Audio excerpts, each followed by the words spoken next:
नमस्कार। आज अपना चर्चा का विषय साम्यवादी गुट का अवसान है।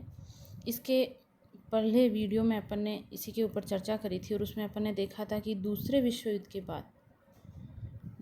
के बाद किस तरीके से साम्यवादी जो विचारधारा थी उसका प्रचार प्रसार करने के लिए सोवियत संघ के द्वारा पूर्वी यूरोप के राष्ट्रों में साम्यवाद का प्रचार प्रसार किया गया। उसके लिए उनको आर्थिक सहायता दी गई, सैनिक संगठनों का निर्माण किया गया। अपन ने देखा कि एक कॉमिनफॉर्म नामक सूचना कार्यालय भी उसके द्वारा बनाया गया और 1989 से हालांकि ये शुरुआत हो गई, तो 90 तक आते आते विश्व पटल से जो साम्यवादी विचारधारा थी वो धीरे धीरे खोने लगी, उसका पतन होने लगा। तो इसके क्या कारण रहे और ये प्रक्रिया किस प्रकार से चली, इसके बारे में अपन अध्ययन करेंगे। क्योंकि पश्चिमी यूरोप में पूंजीवादी जो व्यवस्था थी, अमेरिका जिसका नेतृत्व कर रहा था, वो प्रचलन में थी और पूर्वी यूरोप में साम्यवाद, पूर्वी यूरोप में एक तरीके से साम्यवादी गढ़ उसको अपन कह सकते हैं कि पूर्वी यूरोप साम्यवाद का गढ़ रहा। लेकिन 1989 से 91 तक ये जो साम्यवादी व्यवस्था विश्व पटल पर थी वो धराशायी हो गई, समाप्त हो गई। और इसके क्या कारण रहे, देखिए, जब दूसरा विश्व युद्ध हुआ 1945 में, जब वो समाप्त होता है तो उसके बाद अपन देखते हैं कि शीत युद्ध की शुरुआत होती है। शीत युद्ध काल में अमेरिका और सोवियत संघ के बीच हालांकि सीधा संघर्ष नहीं हुआ, लेकिन एक टकराव की राजनीति, वैचारिक मतभेदों की राजनीति, प्रतिस्पर्धा की राजनीति चली। और उस राजनीति में सोवियत संघ और अमेरिका दोनों ने ही अधिक से अधिक मात्रा में सैनिक गुटों का निर्माण किया और दूसरे देशों की तरफ ज़्यादा ध्यान दिया, जैसे उनको आर्थिक सहायता देना है, अस्त्र शस्त्रों का निर्यात करना है।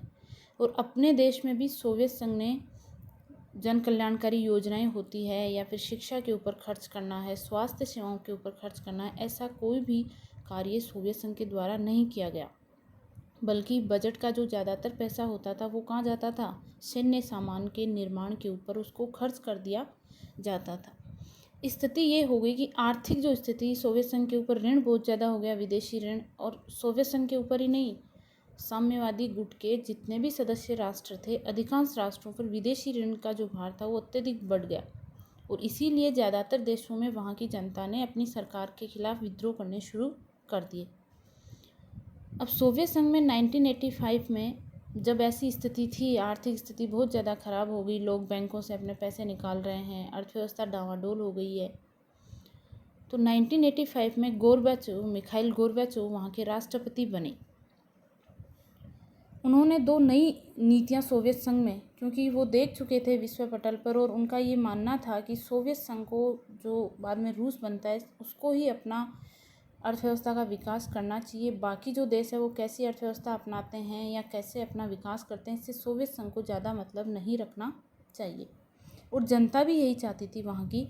तो गोर्बाचोव जो थे, उन्होंने सोवियत संघ में दो नीतियाँ लागू की, पेरेस्ट्रोइका और ग्लासनोस्त। पेरेस्ट्रोइका का मतलब था पुनर्गठन और ग्लासनोस्त का मतलब था खुलापन। पुनर्गठन यानी जो ये नियोजित, सरकार से नियोजित, जिसके ऊपर सरकार का पूरा केंद्रीकृत एक नियंत्रण था, ऐसी अर्थव्यवस्था थी, इसका पुनर्गठन किया जाए।